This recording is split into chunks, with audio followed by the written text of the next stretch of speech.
ತೆಲಂಗಾಣದ ನಲ್ಗೊಂಡ ಜಿಲ್ಲೆಯ ಮಿರಿಯಾಲಗೂಡದಲ್ಲಿ 2018ರಲ್ಲಿ ನಡೆದ 23 ವರ್ಷದ ದಲಿತ ಯುವಕನ ಹತ್ಯೆ ಸಂಚಲನ ಮೂಡಿಸಿತ್ತು.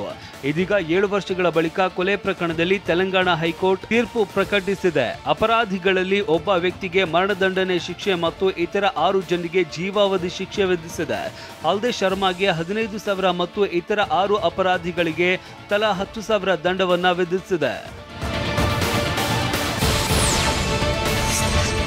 ಅಮೃತಾಳ ತಂದೆ 1 ಕೋಟಿ ರೂಪಾಯಿ ಸುಪಾರಿ ಕೊಟ್ಟು ದಲಿತ ಯುವಕ ಪ್ರಣಯ್ನನ್ನ ಕೊಲೆ ಮಾಡಿಸಿದ್ದ ವಿಚಾರ ಬಯಲಾಗಿತ್ತು. ನಂತರ 2018ರ ಸೆಪ್ಟೆಂಬರ್ನಲ್ಲಿ ಯುವತಿ ಅಮೃತಾಳ ತಂದೆ ಮಾರುತಿ ರಾವ್ ಹಾಗೂ ಚಿಕ್ಕಪ್ಪ ಸೇರಿದಂತೆ 8 ಮಂದಿ ಆರೋಪಿಗಳನ್ನ ಬಂಧಿಸಲಾಗಿತ್ತು. ತೆಲಂಗಾಣ ಹೈಕೋರ್ಟ್ ತೀರ್ಪಿನಿಂದ ಅಮೃತಾಳ ಚಿಕ್ಕಪ್ಪನ ಮಕ್ಕಳು ಆಘಾತಕ್ಕೊಳಗಾಗಿದ್ದಾರೆ. ನನ್ನ ತಂದೆ ನಿರಪರಾಧಿ, ಅಮೃತಾಳ ಸೋದರ ಸಂಬಂಧಿ ನನ್ನ ಕುಟುಂಬವನ್ನೇ ನಾಶ ಮಾಡಿದ್ದಾರೆ ಅಂತ ಆಕ್ರೋಶ ಹೊರಹಾಕಿದ್ದಾರೆ.